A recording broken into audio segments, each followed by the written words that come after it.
You can't buy a team in free agency that's going to be a contender. You must build through the draft. At least that's the narrative that people say, right? We commonly hear people say, gotta build through the draft, gotta build through the draft, gotta build through the draft. Well, do you? I mean, last year we saw a team built in a decent chunk through trades in the Los Angeles Rams and then the Bengals, who, definitely drafted well. And, both those teams had their hits in the draft. There's no denying that. But also they had their hits, the Bengals did, in free agency. So how much should you spend in free agency and how big of an impact can it have? Well, let's get into it. And I should mention that I made a very similar video last year about this. So if you're, still from there and you remember this video, well, okay, that's cool that you remember a video from a year ago. But I figured I wanted to kind of go over it again. So I'm using the same charts as the one from a year ago, but stuff has changed. My outlook on football has changed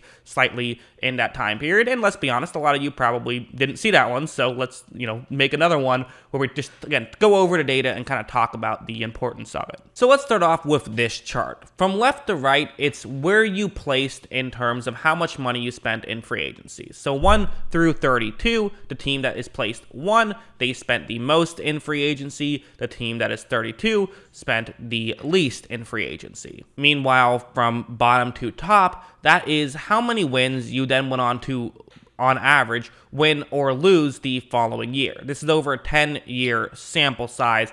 On average, did you win more games or did you lose more games? So you see that there definitely is a gradual decline down from teams that, some won as many as 2.5 on average games more in that period of time. And there was even a slot here where the average team lost 2.5 games. So clearly, this makes sense. You spend more money in free agency, you are more likely to win some games. Going over here now, so this is kind of just, maybe an easier way to visualize exactly how this works. So if you spent the most or second most in free agency, you on average added 1.55 wins. 3 through 7, you on average added 0.89 wins. Then it gets a little bit interesting because we see actually in the 8 to 12 range, it actually was negative. You lost some there, but then 13 through 17 goes back to positive. So maybe that's just coincidence. I don't know. We also see a similar thing happen in the 18 to 22 and 23 to 27. We see another kind of shift there. And then even at the very bottom, again, it goes a little bit back up. So what's happening here? How is this going the way it is? Why is there kind of this weird inconsistencies towards the bottom? Again, the top is, you're more likely to win games. The bottom, you're more likely to lose games. That all makes sense, but it's maybe not as clear as you might think. I also looked at this stretch and said, what is the average for the final four? Where did you on average place in this situation? And it was right around 16th, so right around the middle of the road in terms of money you spent the offseason prior if you made the final four, so the conference championships.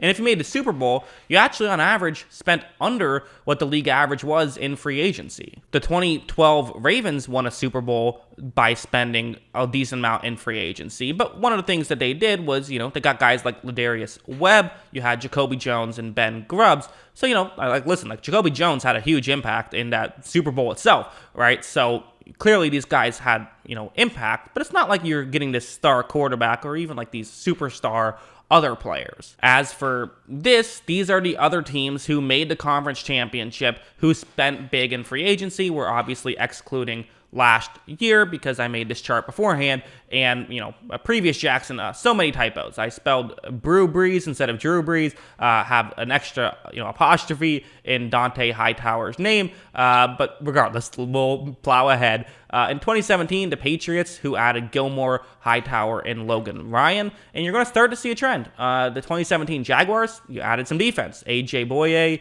Calais Campbell, also Barry Church, and John Seifrin.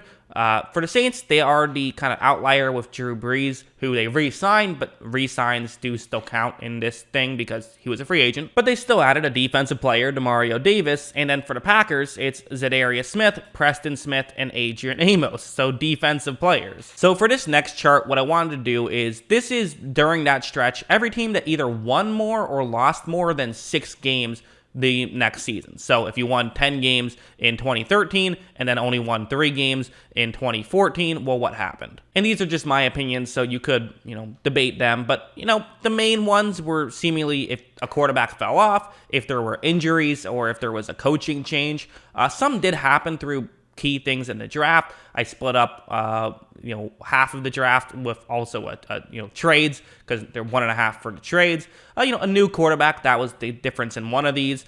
3 of them I just couldn't figure out. Sometimes just weird stuff happens, and that happened a few times. Although only 2 here were from losing players to free agency or adding through free agency, and also overperformed the year before. That was just one of those as well. So what do we make of all of this? Well, I think it's fair to say, okay, the average team that goes out and spends a lot in free agency doesn't get that much better. The teams that spend the most or second most in free agency only gives you about a 1.5, which, listen, that's significant, right? I mean, a 1.5, you'll pay big money for a player who can get you a 1.5. I'm not denying that whatsoever. But at the same time, it's not like we're talking about this, huge jump. The massive jumps that happen tend to be rare, and really the way that they tend to happen is like a coaching change or, some sort of quarterback changing situation. So I guess my main point is that if you are going to build through free agency, I think you can still do it, but you have to do it over time. It can't just be a one-year thing.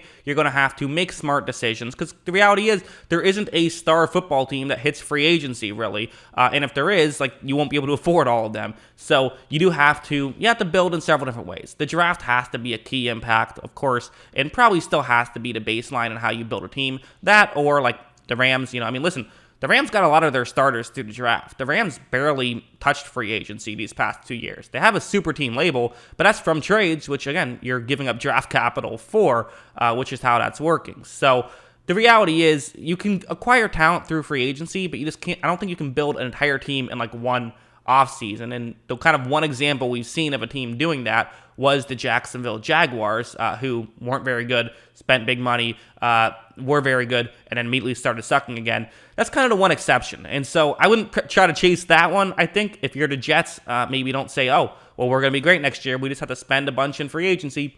Probably not how that's going to work. Make the smart decisions and just kind of expect that we're probably only going to add about, most optimistically, we can add 2 wins through free agency. The rest we're going to have to do through other ways, including maybe just waiting a year and adding more guys through free agency then. That could be. That's what I think. What do you guys think? Let me know in the comments below. Always love hearing from you. And of course, as always, thanks for watching.